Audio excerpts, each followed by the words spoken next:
Hello students. मैं doctor Sunil Kumar Goyal, assistant professor SPC government college Ajmer. आज के इस वीडियो में उपरिव्यय सेकंड अवशोषण की विधियां, इस चैप्टर के अंतर्गत उपरिव्ययों का अवशोषण किसे कहते हैं और अवशोषण की कितनी विधियां हैं वो मैं इस वीडियो के माध्यम से बताने जा रहा हूँ। देखिएगा, पिछले वीडियो में या पिछले अध्याय में हमने देखा था कि कारखाने के समस्त उपपरिव्ययों का विभिन्न विभागों में वितरण करने के बाद प्रत्येक उत्पादन विभाग के कुल उपपरिव्यय हमें ज्ञात हो जाते हैं। यह उपपरिव्यय विभागीय उपपरिव्यय के नाम से जाने जाते हैं। अब विभागीय उपपरिव्यय ज्ञात हो जाने के बाद अगला कदम हमारा प्रत्येक उत्पादन विभाग के विभागीय उपपरिव्ययों को उस विभाग के विभिन्न उप कार्यों पर अवशोषण या वितरित करने के लिए एक उचित आधार तलाश करना होता है, ताकि प्रत्येक लागत इकाई अथवा उप कार्य पर उक्त विभाग के उपपरिव्यय का समुचित भार डाला जा सके और उस लागत इकाई अथवा उप कार्य का उत्पादन मूल्य ज्ञात किया जा सके। अब हम देखते हैं कि कारखाना उपपरिव्ययों का अवशोषण किस प्रकार से हम करते हैं। कारखाना उपपरिव्ययों के अवशोषण से मतलब या तात्पर्य एक विशिष्ट उत्पादन विभाग के कारखाना उपपरिव्ययों को उस विभाग में निर्मित विभिन्न वस्तुओं या पूर्ण हुए उपकार्यों पर चार्ज करने से है। इन उपपरिव्ययों को अवशोषित करने की दो विधियां हैं। पहली है प्रतिशत विधियां और दूसरी है प्रति घंटा दर विधियां। अब हम प्रतिशत विधियों के बारे में जानकारी कर रहे हैं। प्रतिशत विधियां तीन तरह की हैं। पहली है प्रत्यक्ष सामग्री लागत पर, दूसरा है प्रत्यक्ष श्रम लागत पर प्रतिशत विधि और तीसरी है मूल लागत पर प्रतिशत विधि। अब हम पहले प्रत्यक्ष सामग्री लागत पर प्रतिशत विधि के बारे में जानकारी ले लें। प्रत्यक्ष सामग्री लागत पर जो प्रतिशत निकालते हैं वह विभागीय कुल उपपरिव्यय में विभागीय कुल प्रत्यक्ष सामग्री लागत का भाग देने पर और 100 से मल्टीप्लाई करने पर जो प्रतिशत आती है वह प्रत्यक्ष सामग्री लागत कहलाती है। यानी कि विभाग के कुल उपपरिव्यय और विभाग की कुल प्रत्यक्ष सामग्री लागत, ये दो हमें इस प्रतिशत को ज्ञात करने के लिए चाहिए। तो विभागीय कुल उपपरिव्यय में विभाग की कुल प्रत्यक्ष सामग्री लागत को भाग देने से, डिवाइड करने से और 100 से मल्टीप्लाई करने से प्रतिशत आ जाती है। वह प्रतिशत प्रत्यक्ष सामग्री लागत प्रतिशत कहलाएगी और उसी के आधार पर हम विभागीय कुल उपपरिव्यय का अवशोषण हम करेंगे। सेकंड आती है आपकी प्रत्यक्ष श्रम लागत पर प्रतिशत विधि।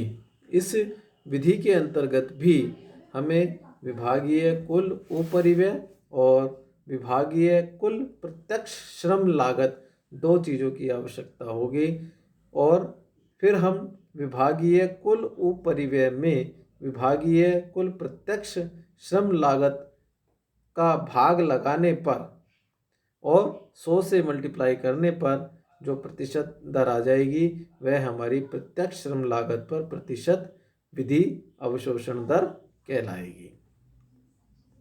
थर्ड है हमारा मूल लागत पर प्रतिशत विधि। इसमें भी हमें विभागीय कुल उपरिव्यय और विभाग की कुल मूल लागत, दो चीज़ों की आवश्यकता हमें रहेगी। इसको भी हम विभागीय कुल उपरिव्यय में विभाग की कुल मूल लागत का भाग देकर और 100 से मल्टीप्लाई करने पर अवशोषण दर हमारी आ जाएगी। नेक्स्ट हमारी आती है प्रति घंटा दर विधियां। इसमें सबसे पहला है हमारा प्रत्यक्ष श्रम घंटा दर विधि, दूसरा है मशीन घंटा दर विधि और तीसरी है मशीन घंटा दर और श्रम घंटा दर की मिश्रित विधि। अब हम सबसे पहले प्रत्यक्ष श्रम घंटा दर विधि के बारे में जानना चाहेंगे कि विभाग, इसके अंतर्गत हमें विभाग के कुल उपरिव्यय और विभाग के कुल प्रत्यक्ष श्रम घंटे, इन दो चीज़ों की आवश्यकता हमें रहेगी। तो इसमें विभाग के कुल उपरिव्यय में विभाग के कुल प्रत्यक्ष श्रम घंटे का भाग देने पर जो दर हमारे सामने आएगी वह प्रत्यक्ष श्रम घंटा अवशोषण दर कहलाएगी। सेकंड हमारी आती है मशीन घंटा दर विधि। इसमें भी हमें दो चीज़ों की आवश्यकता पड़ेगी। एक तो विभागीय कुल उपरिव्यय कितने हैं और दूसरा विभागीय मशीन घंटे हमें कितने हैं। इसमें मशीन घंटे हमें दिए गए होते हैं, लेकिन विभागीय जो कुल उपरिव्यय होते हैं वो विभिन्न अलग अलग मशीनों के अलग अलग विभागीय दर उपरिव्यय होते हैं। तो हमें कुल, जैसे एक डिपार्टमेंट में एक से अधिक मशीनें भी काम कर रही होती हैं, तो हमें जो विभागीय उपरिव्यय हैं उन मशीनों में अलग अलग हमें बांटने पड़ते हैं।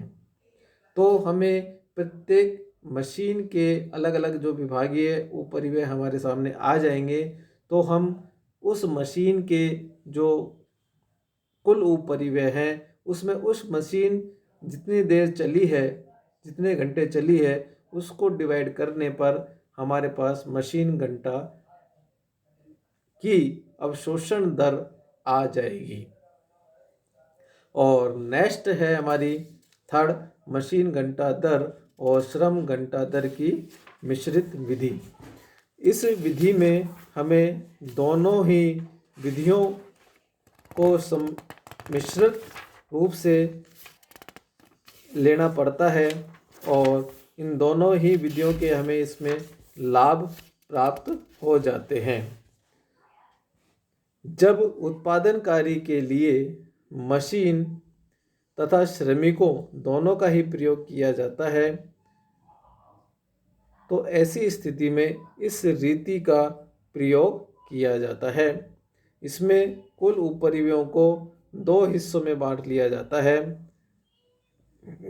वह उपरिव्यय जो मशीन से संबंधित किए जा सकते हैं, जैसे मशीन का हाथ, शक्ति, मरम्मत, बीमा आदि, ये मशीन से संबंधित उपरिव्यय कहलाएंगे।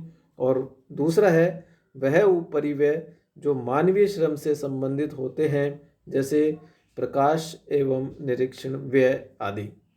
इस प्रकार से कुल उपरिव्ययों को अनुभाजित करने के पश्चात मशीन से संबंधित उपरिव्ययों को मशीन के घंटों से और श्रम से संबंधित उपरिव्ययों को श्रम घंटों से विभाजित करके क्रमशः मशीन घंटा दर एवं श्रम घंटा दर ज्ञात कर ली जाती है। किसी उपकार्य के कारखाना उपरिव्यय ज्ञात करने हेतु सर्वप्रथम उस कार्य के श्रम घंटे एवं मशीन घंटे ज्ञात किए जाते हैं। तत्पश्चात श्रम एवं मशीन घंटा दर से गुणा करके उप कार्य के कुल उपरिव्यय ज्ञात किए जा सकते हैं। इस प्रकार से ये मशीन घंटा दर की तीनों विधियाँ हुई। आज के इस वीडियो में इतना ही। धन्यवाद।